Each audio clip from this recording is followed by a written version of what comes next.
Hey everyone, what's going on? I hope you're all having a great day. Hey, I got a quick update for you all before we get started with today's story time.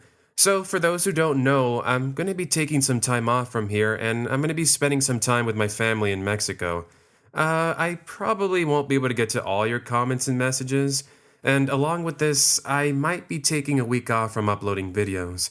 It's crazy. I've been uploading for like a year and 8 months now, so I'll admit it's nice to have a little break for once. But, anyways, just like last year, if you wanted to keep up with what I'm doing, then I invite you to go over to my Instagram. You can see all the fun and excitement there. The plan is to celebrate my dad's birthday since he's turning 60 this year. Along with this, we're going to be spending some time in Puerto Vallarta. It's kind of like Cancun, it's a resort town. It's on the Pacific side, not the Atlantic.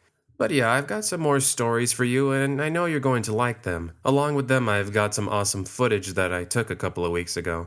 But yeah, sit back, relax, and enjoy. I'll see you at the end. Story number 1, a late night trip into the woods. Hey there. So, as you all know, it's autumn, and that means cooler temperatures, Halloween, pumpkin spice lattes, my personal favorite, and overall, good times. This is something I always believed in growing up, and now that I'm a sophomore in college, it's something I still believe in. However, there was one time in early college where I wasn't exactly sure what it was I experienced. I'll admit, it's made me a bit more paranoid while walking around on my own, but regardless, I've tried my best to move on from it. Anyways, I'll start off with some background context. At this very moment, I'm living with some roommates in a dorm on campus, but when this took place, I was living in an apartment complex about 20 minutes away. Now, due to privacy, I won't say the name of the school, but I will say that it's located in the Pacific Northwest. With that, I'll go ahead and describe my area so I can set up the experience. My apartment complex was in a more forested part of town. It's where you had to drive quite a bit of a ways to get to me. Consider it almost like its own private community out in the forest. Here we had apartment complexes, a couple shops, and the other basic necessities. The forest was actually nice because it featured many trails you could take to get to different parts of the city. Needed to get your exercise in? Sure, no problem. There was a trail specifically for that. Needed to go to school? Okay, then take this dirt road and walk for half an hour. Then you'll arrive just on the outskirts of the campus. See, one nice thing was I usually would take this trail to walk to school. This was, of course, normally during the daytime. There were some other students that lived in my apartment complex, and oftentimes they'd walk on the trail at night. Even so, anytime I needed to get to campus in the evening, I would take a nearby bus. I guess I was just nervous about it being so dark out there. Well, wouldn't you know, one afternoon I'd be making a trip into these woods. I still remember it being a Thursday and it'd been pretty cloudy that day. Now, I did have an umbrella with me just in case, but I figured I really wouldn't need it. So, as any Thursday went, I'd stayed on campus from noon all the way until 10 p.m. I forgot to mention, but I have a job working at the library after my classes ended at 4. At this point, it's late, and I'm heading over to the bus stop to take the bus. Figures as much, but when I take a look over at my wallet, I had no change. Ugh, bummer. But I guess I'd have to go back on campus and take some money from the ATM machine. This is when it would all begin. I make my way over to an empty part of campus, and there I can see it, an ATM machine that sat there on its own. Cool, I'll get some money out and then I'll head back. Well, as I started to get closer, I noticed a shadow of someone that sat next to this ATM machine. I thought I was seeing things, but that wasn't until the shadow stood up. As they walked on over to a nearby lamppost, I was now able to see them better. For starters, he didn't look like a student. He was more middle-aged. I'd put him in about his mid-40s. He had long dark hair, an unkempt beard, and dirty-looking clothing. I'll admit I did get a bit nervous considering the time and location, but he appeared to be walking off. He did, however, want to know if I had any change on me, which I simply replied with, "No, I'm sorry, sir, but I don't have anything on me. Have a good night." Safe to say I didn't get any change from the ATM machine since now I'll admit, I became afraid he might try to take it from me. So now what? Without any change, how am I supposed to get home? Sure, I could have ordered an Uber or a Lyft or something like that, but I hadn't really thought about it in the moment. Instead, I thought, you know what? I'll act as brave as I can. I'll walk back home at night. Here's the thing. While walking back home, I kept having this feeling like I was being watched. It's like I couldn't shake this feeling of having eyes on me. Anyone else ever felt that way? Moving on. I'd already decided I'd take the trail in the woods and I'd walk to my apartment. It was the fastest way home, and I really didn't want to spend much time out at night. So I enter the woods, and so far it's pretty peaceful. There is a cool autumn breeze, and it's picking up leaves and pushing them around. Here I can hear the sounds of crickets and owls singing their tunes as I walked along. At one point in this trail, there is a bridge you can cross over that goes over a small river. As I started to hear the sound of water pushing against the riverbank, that's when I started to hear another sound. Okay, just relax, come on. It's obviously windy out here. You're just hearing things. Now relax, enjoy the walk. Come on, let's go. Strangely enough, telling myself that seemed to have done the trick. Soon enough, I reached the bridge with the river, and I take a couple of moments to take in the scenery.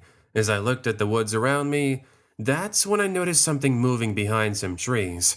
I started thinking about the noises from a while ago, but I was relieved to see it was a deer and her little baby. How cute, I thought. They looked at me for about 10 seconds. Then they took off running like they had just seen something. I did find this weird, but soon I became aware of yet again another shadow, and it's now beginning to make its presence known.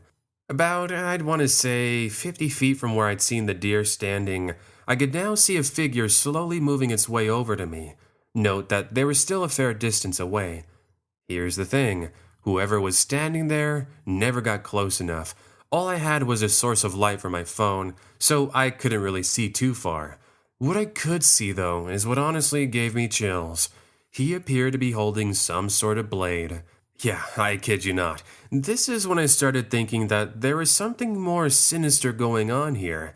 This is when I started to walk away faster. Mind you, I never took my eyes off of this person. Eventually, I saw as whoever had been standing there walks into the woods and heads off into the distance. That sight sent me into a full-on sprint. How was I sure they weren't trying to make their way around me by using some sort of shortcut? I continued running for about 5 minutes until I no longer see or hear anything. By now, I'm telling myself that, you know what, I overreacted to everything, and what I saw him holding, well, it was just the shadow of the nearby trees. Soon enough, I can see my apartment up ahead of me through the clearing. As I step forward, finally relieved to be out of the woods, it happens. I start hearing heavy footsteps, and now they're running and appearing to get closer.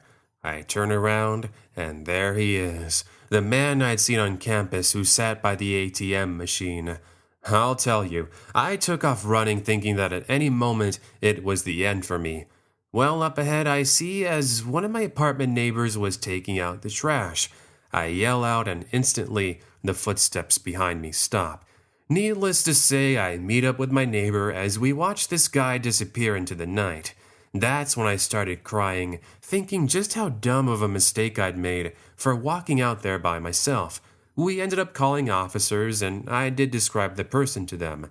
They told me that he was well known, and they'd been on their radar for quite some time. I never did see him again after that night, but he was caught a couple of months later. So, yeah, lesson learned. Always make sure to have change on you to take the bus, just in case. Story number 2. The layover in Seattle. Considering this just happened earlier this year, I figured I'd go ahead and write it down for all of you. Perhaps you'd like to take a listen. To be honest, I love myself some spooky stories, and I recently just discovered this community. I have to say, I love it. Looking back on this, I'm pretty sure I could have handled this much better and all. But hey, before this happened, I was pretty naive. I'm fairly small, to be honest. I'm 5'4" and I weigh about 110 pounds. Also, I'm a college student and I'm attending university in Anchorage, Alaska. Quite the interesting choice of schooling, you might think, but living in Alaska was always a dream of mine, so why not get started by studying there? Anyways, this took place just after finals had ended. With the 25th just a week away, I was looking at flying back home to spend some time with my family for the holidays. See, my plan was to take an Alaskan Airlines flight that would first stop in Seattle for 2 hours. Then we would fly over until we reached my hometown in Colorado. So, on the 21st of December, I have a friend of mine drop me off at the airport. Then I boarded my Alaskan Airlines flight. So far, so good. Nothing has really seemed out of the ordinary. That was until I walked up by him. As I made my way down the aisle to my seat by the wing, I passed by a man who sat in a business suit and all. He looked pretty professional and he appeared to be in his 30s. He gave me a smile and a wave and I did the same back. Well, I take my seat and we finally take off. The nice thing about the flight was that the seats next to me were empty. Guess what? I was now able to relax. This is when I take a nap for about an hour, but I awake to notice that somebody had sat right next to the seat next to me. Guess who it was? It was that same gentleman from an hour ago. You know the one that smiled and waved at me. He introduced himself as Robert, and he goes on to tell me that he's heading to a business meeting. It was pretty much normal conversation, but that's until he started wanting to know more personal things. Hey, I was wondering, how old are you? What size do you wear? Also, where do you live? I really thought it was pretty rude. So I told him, look, Robert, it's really nice to meet you, but I'm not exactly comfortable giving out that information. I hope you understand. Oh, it's not a worry. See, I'm in the modeling business and I wanted to offer you a job. Yeah, okay, you could be saying that, but honestly, I thought he was lying. Thing is, he kept insisting and he wouldn't stop wanting to know more about me. It was really starting to worry me a bit. Eventually, one of the flight attendants walks by and I tell him, Hi, excuse me, sir, but could I go ahead and move closer to the front of the plane? Sure, no problem. There's some open seats anyway, so go right ahead. The flight attendant walks back to the back and I get up. Well, not even before I step into the aisle, the stranger grabs my arm and he says, Don't forget about the offer I presented to you. This could be your perfect chance. He lets go and I head over to the front of the plane trying to forget about him. Eventually, we make it to Seattle, and first thing I do was I go to the restroom. After 5 minutes, I step out, and guess who's there? There is the man with the business suit, and he's waiting by one of the information desks. Honestly, I was hoping he didn't see me, so I put my hoodie on and I walk the other way until I no longer see him. Now, anyone who's ever flown into the airport in Seattle knows just how large the airport is. You have to take various transportation just to get from one part of the airport to the other. This was great. Surely this guy wouldn't have to go the same way as me. I take one of the shuttles, then we drive over to another section of the airport. I no longer see the man. This is when I start to relax, thinking it was finally over. For the most part, I spent my time waiting at a Seattle's Best Coffee, and I was playing my PlayStation Vita. In case you're wondering, I was playing Uncharted. A couple of hours go by fairly fast, and I could hear the announcement on the intercom telling us the flight would begin boarding. Nice! I put my PlayStation Vita back in my backpack and I began to walk out. That's when, out of all people, I run into him again. Man in the business suit. Wow, I didn't think I was going to see you again. So, did you reconsider what I talked to you about, darling? Excuse me, darling? Trust me, stranger, I sure wasn't your darling. No, sir, I'm not interested. I already told you. Now, I have to get going, so have a good day. That didn't seem to do too much, as now he started to follow me. This time he had a more angry look on his face. While following me, he began to throw out all these strange statements at me, saying that I'd be sorry for not wanting to work with him. Eventually, I reached the check-in area, and that's where I explained that the man had been following me this whole time. Mind you, this man was standing just a couple of feet away from me. Here's how the conversation goes. You'll have to excuse my kid. You know how they are. They can have their attitude. Yeah, now I really knew he was up to no good. The lady at the desk wanted us to show our boarding information, but when it came to the man's turn, he acted dumb. Sir, I need to see your boarding pass, otherwise I can't let you on. Oh, that's right. I think I might have left it back at the coffee shop. I'll be right back. He never returned. That was the final time I saw him. I got on my flight to Colorado, and I met up with my family, and soon I tried to put the experience behind me. If it's one thing I've learned, it's this. It's making sure to say something to those near you so they are made aware of your situation. Thanks for listening. Story number 3. My vacation in Cancun. You know what vacations are supposed to be good for? They're supposed to be a time where you can put all your worries behind you, and you can spend time for yourself. That's what I was looking to do 5 years ago when I went to Cancun for spring break. This was the first time I'd ever be going to a different country, and going to a resort like Cancun was definitely on my list of things to do. Anyways, before I even settled to go there, I'd spent months figuring out where I wanted to go for vacation. See, at the time, I was in nursing school and I was trying to become a nurse. This meant hours upon hours of classes and training. Regardless, I was at the student union studying for an exam when I noticed a flyer at one of the post boards. This was a place where students would post adverts and notices for club activities, as well as various other events. There, I saw this deal that my university was going to be giving to students. They were going to be giving the opportunity to go on vacation for spring break. I'll admit, I had a lot on my plate, but I knew that if I didn't get away from the books, I would go crazy. So fast forward, and I'm now in Cancun. The resort I was staying at was large, I'll tell you. It featured swimming pools, endless all-you-can-eat buffets, music, entertainment, and so much more. Of course, my event didn't so much happen at the resort itself.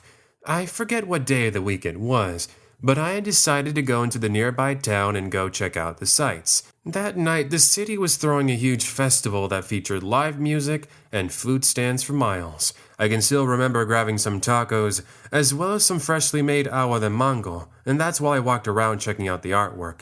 While I walked around, I ended up stopping at this little shop that featured various art pieces. They seemed to resemble different animals. Of course, since my favorite animals were lions, and they still are, I ended up grabbing a couple of them. It's as I'm paying, I noticed this guy who walked up to the shop. Now, I know a little bit of Spanish, so I did understand some of the things he said to me. Hola, buenas noches. Nomás quería decir que eres muy bonita. Tal vez puedo hablar contigo más? Hoy, ¿por qué no vamos a agarrar un café? What I understood was he was saying I was very pretty, and they would love to go get a coffee with me. That would have been fine if I knew this guy, but this was a complete stranger. I was 19 at the time, mind you, and this guy was at least in his 40s. I kindly tell him that I wasn't interested and I needed to get back to my hotel.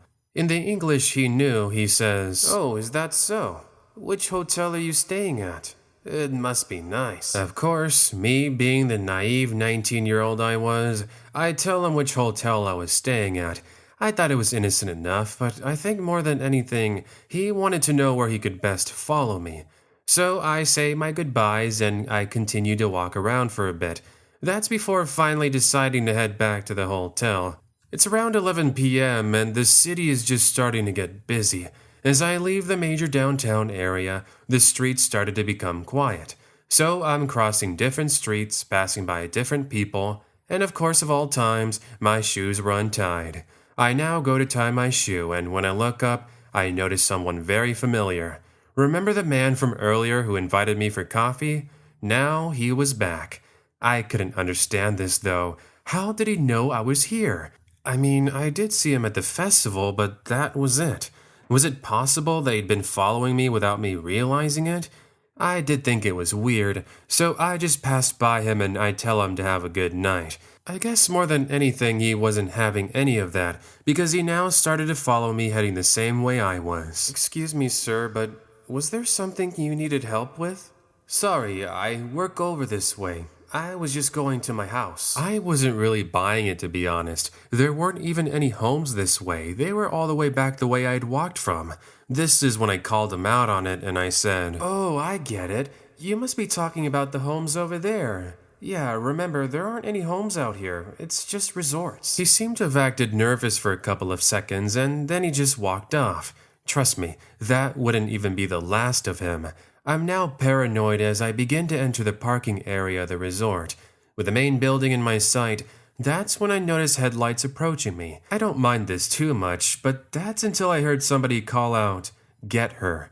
I turn around, and there are two guys in hoodies running up to me with a purpose. Seriously, here I am, seconds from entering the resort, and these two were trying to get to me. That wasn't going to happen. I make all the noise I can, and I manage to catch a nearby security guard's attention. They see what's happening, and the two chasing me run back to their minivan and they take off into the night.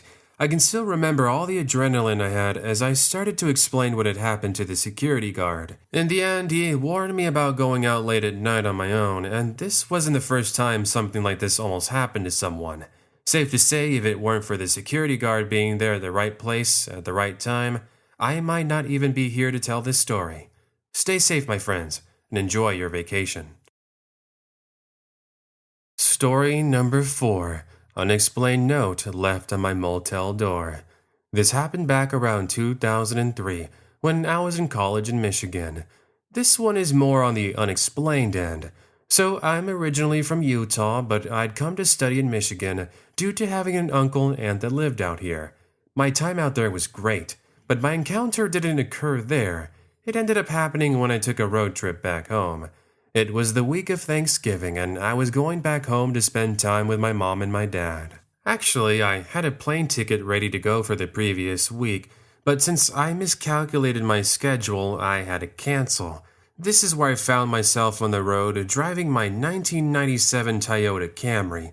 Just so you know, this was the very first time I had decided to go on a road trip. Therefore, along with me, I brought my aunt and uncle's pet dog, Roxy. She was a 4-year-old dachshund. So we ended up leaving early Saturday morning at around 7 a.m. and we'd spent most of the day driving. The drive itself was pretty nice, albeit a bit boring. All around me were miles of endless fields that seemed to go on forever and forever. Seriously, it's like somebody took a part of a field, then just copy and pasted it for an hour. All joking aside, it was a long drive. Around, I want to say, 8 p.m., Roxy and I ended up stopping in a small motel in Nebraska. It was essentially out in the middle of nowhere. Right next to us was a McDonald's where I would end up getting a late-night meal. So, after checking in at the motel, I quickly head over to the McDonald's to get a cheeseburger and some chicken nuggets. This restaurant was pretty empty. There was one cashier, cook in the kitchen, and 2 other visitors eating their meals. This is when I have my creepy experience. With my meal in hand, I go to exit the restaurant, and that's when I'm greeted with this man who looked to be in his early 50s. He was bald with a long brown beard. He seemed friendly as he gives me a hello and he wishes me a good night. I tell him to have a good night as well as I walk on over to the motel to enjoy my late night dinner. Just remember that guy, okay? So I head to bed at around, I want to say 2 a.m., and Roxy wakes up needing to use the restroom. Just so you know, this is the kind of motel where anyone can walk up to it. Well, as we stepped outside and Roxy did her business on a nearby patch of dirt, I started to hear footsteps behind me. Considering the time, I thought I was hearing things, but it wasn't until Roxy started growling I became curious. "Hey there, what are you doing out here this late?" I turn around and it's the man from the McDonald's I'd seen earlier in the evening. He goes on to tell me that he'd stopped to take a break from driving. He says he was delivering furniture for a family that ordered things. The entire time he was talking, though, it seemed like he was trying to hide something.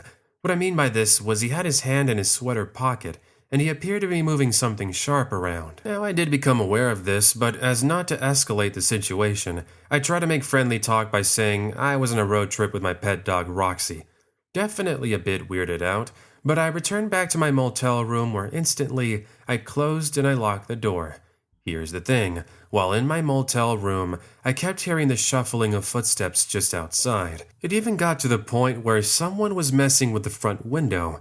I was now starting to become a bit nervous, so I called the front desk, telling them I was hearing noises just outside the room. "Hi, I'm calling because, well, I don't know how to explain it, but I'm hearing all these noises outside my room. Do you mind sending security over so they can check it out?" "Yeah, sure, no problem. We'll send somebody out right now. Just give us a minute." Of course, by the time they arrived, whoever was out there was already gone. There was a note left, however, and it simply said, "I really like you. but I think I'm going to go ahead and spare you this time. I hope I get to meet you someday. A note today, and I want to find it so I can share it with you all. I never saw him again after that, but I did hear about somebody going missing in the area a couple of months later. As far as I remember, it's remained unsolved, and that guy's identity remains a mystery. Story number 5. My vacation to Germany. I've been wondering, I don't know if I should share my story since I'm not really the best writer, but you know what? I don't care. The point is I'm sharing my experience today so that hopefully it teaches you a valuable lesson. I'm currently in my late 20s, but this happened about 5 years ago when I was still in college. I know what you're thinking. You're going to recount a story from that long ago? Yes, I am. My friend is helping me retell this story since she was there with me. Okay, so with that settled, let me take you back to when I was visiting my friend in Germany. As some quick background context, this was during summer break and I was living in San Diego, California. My friend Nicole had just moved back to her small town in Germany, and I was missing her. We were pretty much like siblings growing up, so after she'd been gone for 6 months, I had set a plan to visit her. Seeing as I was used to the big city life in San Diego, I was in for quite the change when I arrived in her small town. It was the kind where everyone knew one another. You could walk into the nearby town, and you'd be welcomed by a neighbor or a friend that knew you. Anyways, the plan was to stay for 2 weeks, and during that time, we chose to travel. You bet we did the usual. Shopping, fancy restaurants, staying up all night watching movies, the typical friend stuff. On the final couple of days there, Nicole wanted to take me to a nearby set of woods. It had a lot of history to it. There were plenty of battles here back in the 40s, and she wanted me to see it. Yeah, I did mention I love history, right? This was a no-brainer for me. The plan was to spend 2 days out there. On day 1, we would go to a famous field and fort that was the location of a major battle. Then on day 2, we would spend it checking out some of the more scenic sites. This included mountains and lakes. Day 1 goes by fairly normally. Nicole shows me the sights and I'm able to get plenty of pictures. It's now about 6 p.m. and we're now starting to head back. Note that at this point we had only seen a couple of people, but they were mainly at the fort taking pictures like us. Back on the dirt path to Nicole's house, we're beginning to cross a bridge when suddenly we heard somebody call out to us. I, of course, couldn't understand what he said, but Nicole was fluent in German. She says someone was telling us to wait up. We couldn't see anyone, which was weird, but soon enough we are met with the same voice, only this time it was closer. Where in the world was the voice coming from? Was it possible somebody was underneath the bridge?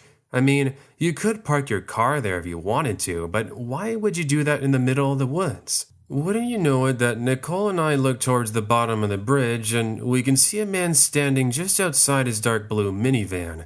Strange choice of a car, but hey, whatever. This sight was enough to startle us, but we dismissed it thinking he just wanted to say hello. Remember, everyone in this town was supposed to be friendly. Even so, Nicole and I had a bad feeling about him. First off, Nicole had never seen that dark blue minivan, and she surely didn't recognize him either. Less than a minute after this sighting, we can hear the sound of a car engine driving just beyond our line of sight. We ignored it until we started seeing it had gotten closer to us. This time, we hear another voice call out to us. It's from the minivan, and it was enough to make Nicole start sweating. Nicole? What did he just say? Come on, tell me. You're the one who understands him, not me. No time for that. Come on, we need to get out of here, now. Honestly, I felt like a rabbit being followed by a wolf. It's like all the power and bravery I once had suddenly disappeared, just like that, as soon as Nicole's reaction was seen. We ended up booking it to a nearby ravine that ends up taking you to a tunnel system. It's really not that long though, and it takes you out to a lake that featured some homes. This was our only option, seeing as they could easily catch up to us by their car. Also, in case you're wondering, no, we didn't have any phones on us. This made walking through the tunnels themselves that much more spooky. Not even 30 seconds into the tunnel, we can hear the echo of the men calling out to us. This time they spoke in English, and they were saying, "Come back here. We just want to play with you." Ugh. Hearing that with the echo, it definitely added that much more of an atmosphere to our situation. We picked up our pace and soon were able to see the exit to this tunnel. With that, we're welcomed with a sight of a lake along with some old cabin homes. We started to head over to one of the homes and we meet up with an older couple who quickly saw the look of concern on our faces. They welcomed us in as Nicole started to explain everything that had happened.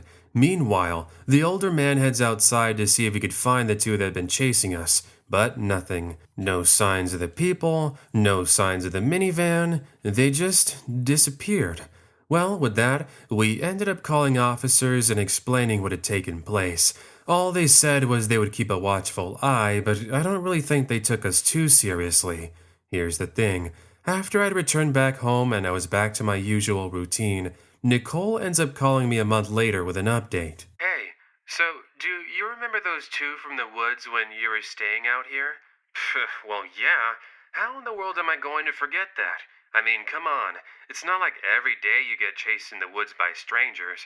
Who knows? Maybe next time we see them, they'll give us flowers and cookies. Aha, very funny. But in all seriousness, those two were caught breaking into the home of the older couple who helped us out.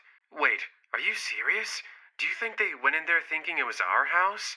I don't know, but luckily the couple weren't home. It was a neighbor that seen the action, and they were the ones that called the local officers. As it turned out, they weren't even from that town, and the minivan was stolen. Nice to know they're no longer out there. Story number 6. A late night drive when suddenly headlights appear. Here's some background before I get into my story. Every weekend I drive about 2 hours north from my hometown to go and work with my uncle. He works on a farm that my grandpa previously owned, where he raises cattle and horses. When you're constantly driving on this highway I take, you grow to know the road fairly well. During the daytime, the road itself was pretty nice, albeit it was pretty boring.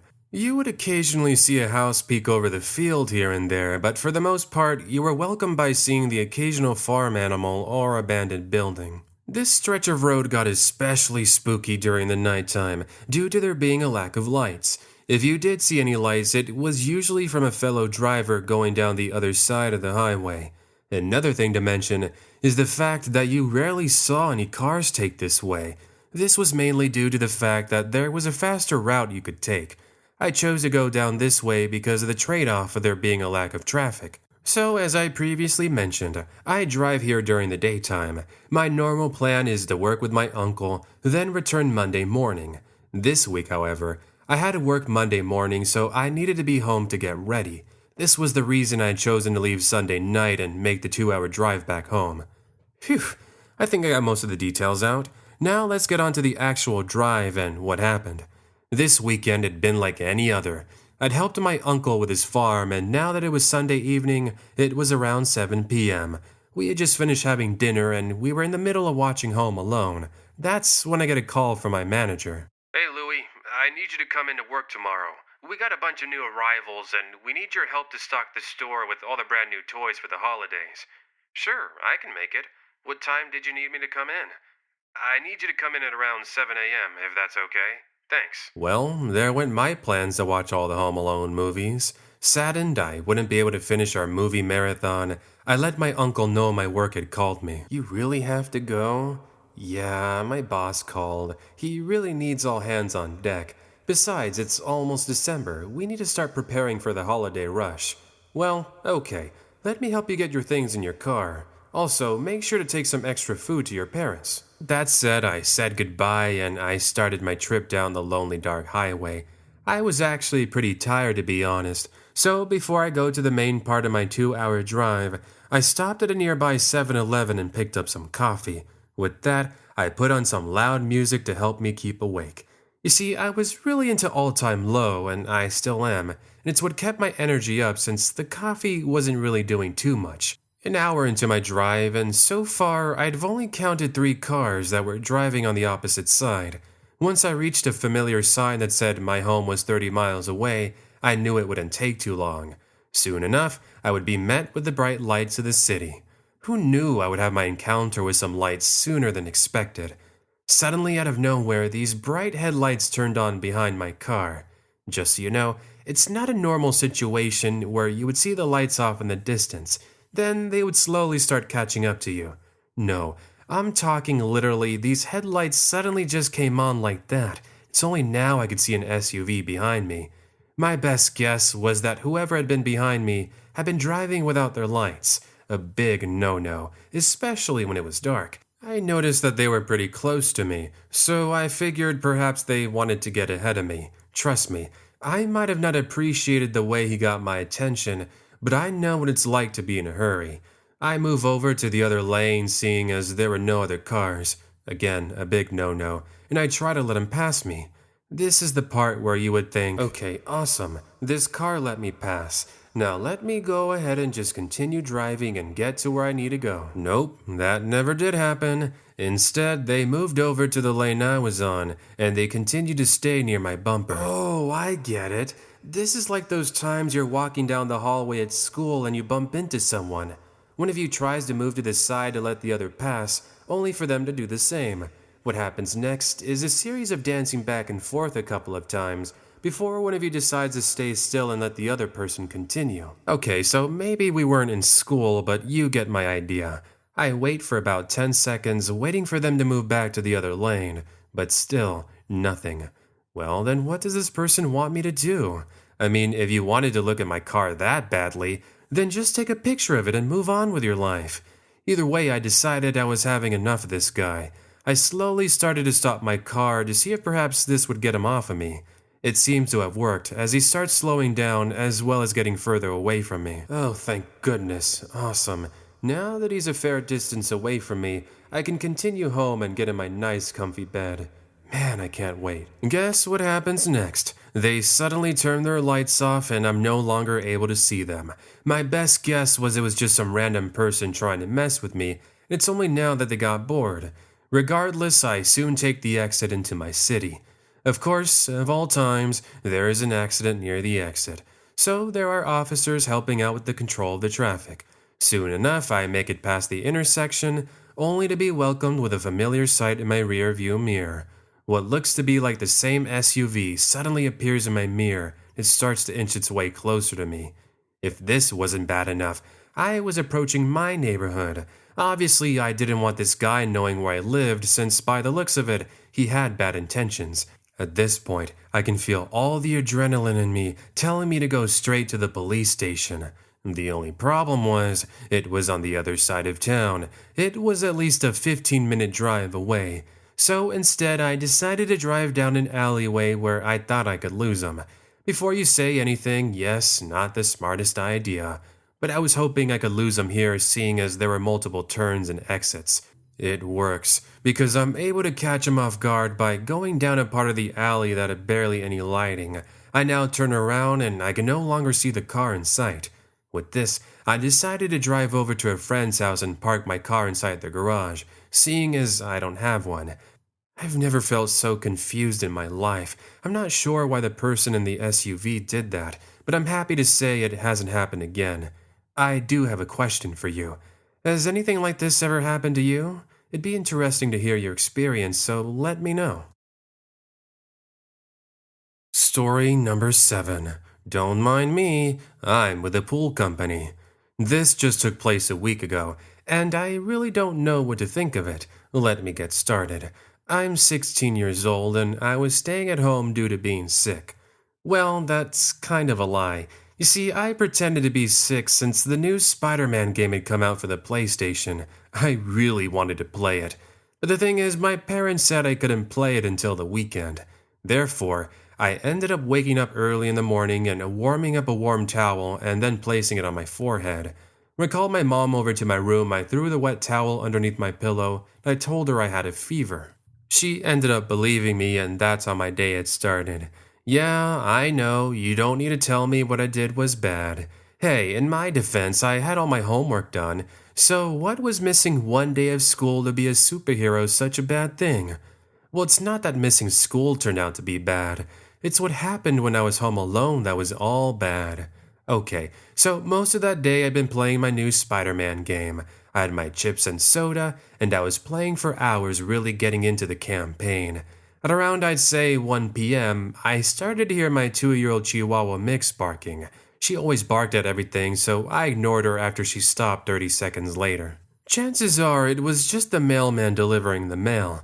About another 5 minutes passed by, and guess what? She started to bark again. I was annoyed this time, so I paused my game and walked over to where she was at the back door.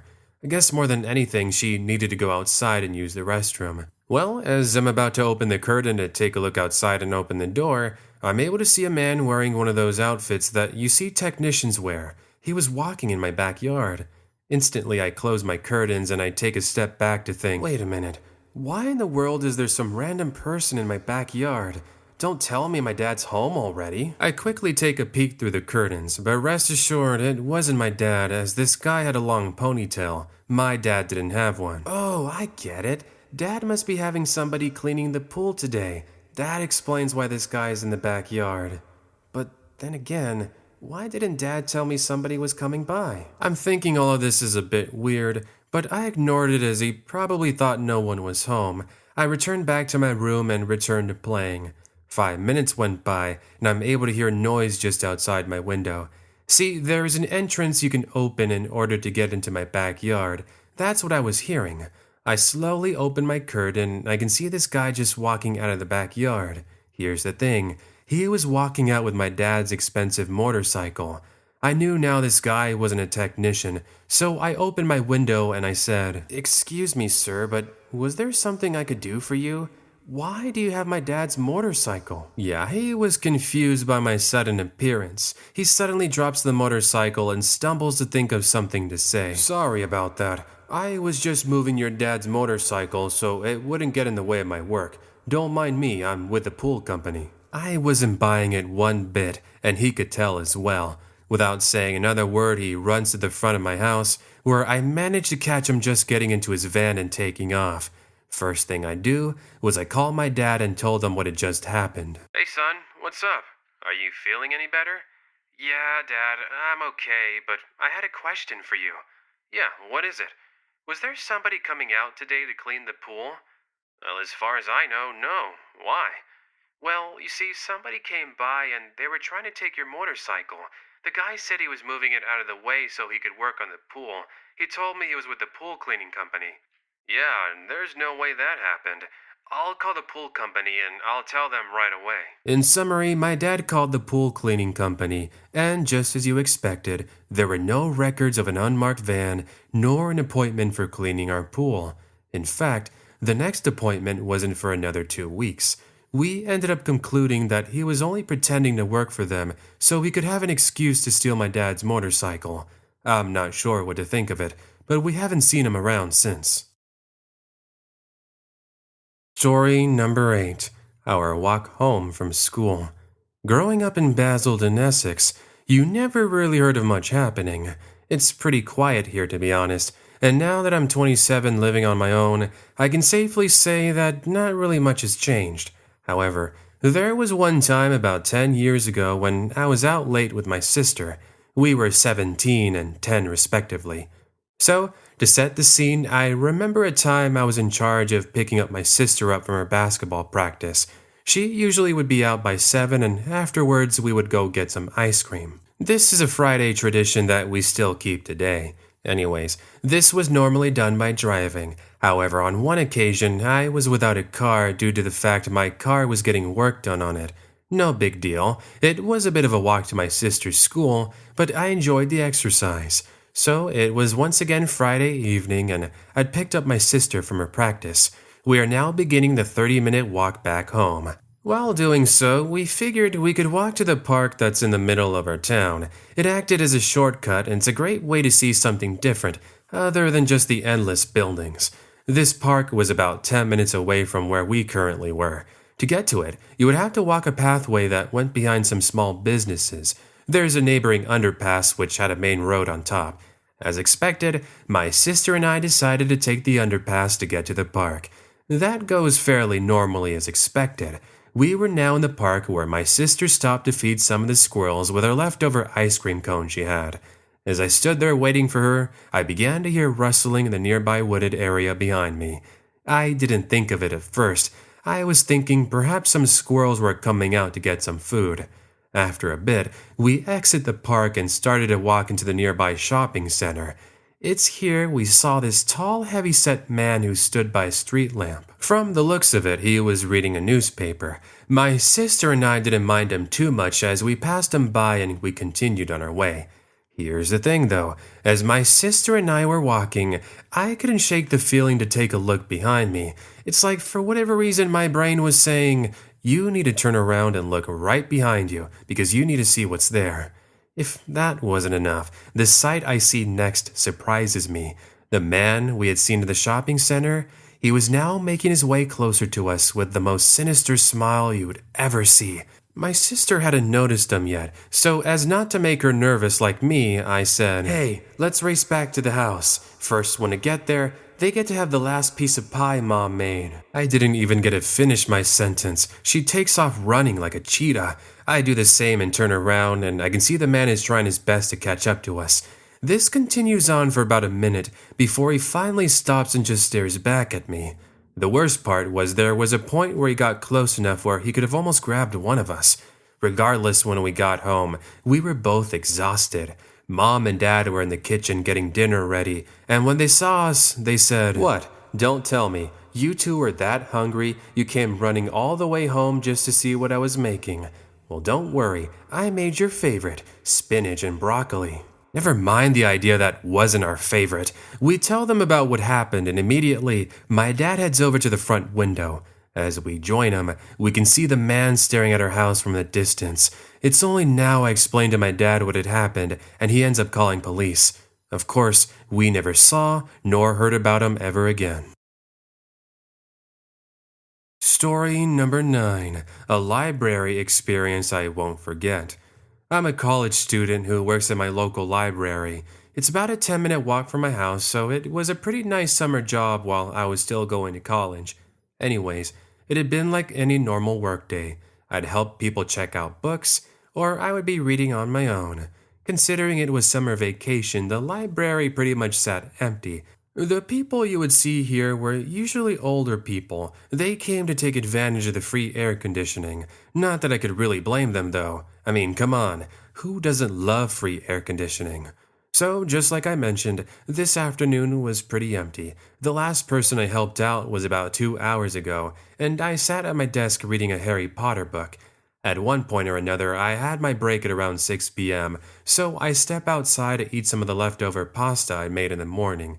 As I sat at one of the nearby benches, a man I want to say was in his early 50s walks over to me and says, "Hello, excuse me. Do you mind if I sat here with you?" I didn't see the problem as the other tables were full, so I told him it was fine. He then takes his phone out and starts looking at it while I sat there enjoying my food. Out of nowhere, there is a bright flash of light, and I look up to see this guy appear to be taking pictures of me. "I'm sorry about that. I accidentally turned the light application on. Don't worry, it's off now." Honest mistake, I thought. So I ignored it and I returned to looking at my phone. Seconds later, there is another flash of light. Now I'm starting to think that this guy was taking pictures of me. Not again. "I'm really sorry about this. I'm still new to this phone and all. I just got it today." "Sure, buddy. Telling by that smile you had on your face, I'm pretty sure it wasn't just an accident." Whatever. A bit weirded out, I get up and head back to my desk to finish working that night. Here's the thing. He never once entered the library. See, you had a perfect view of the benches from the desk I sat at. Seriously, there were times I would look up and I would see him pointing his phone at me. I finally had enough of this and I moved to a part of the front desk where he could no longer see me. Another couple of hours went by and it's closing time. With the keys to the library, I step outside and I begin to lock up for the night.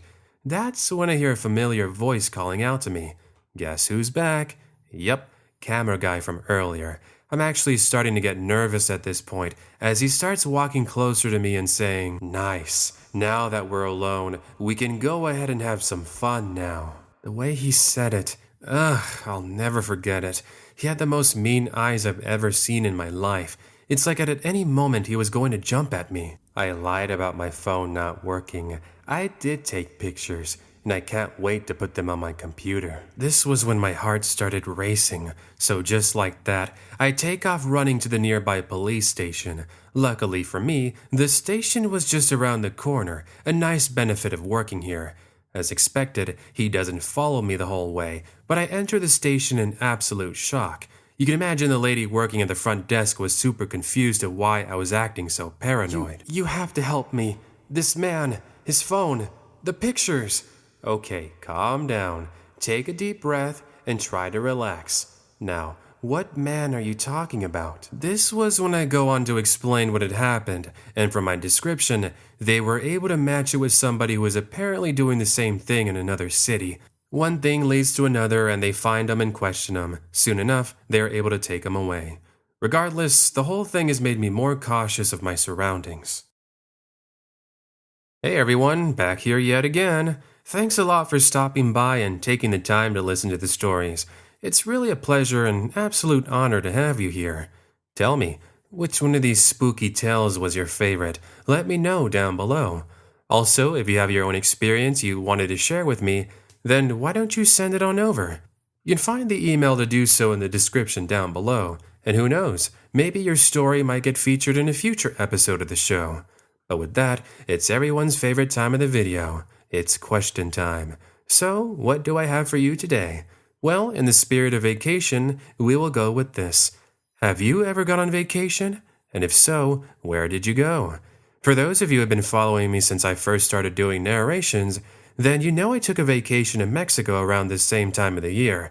It's always great to be able to see La Familia that you don't really see so much. But okay, that's enough for today. As we say in my family, muchas gracias por mirar el video. Los veo en la próxima. Hasta luego, amigos.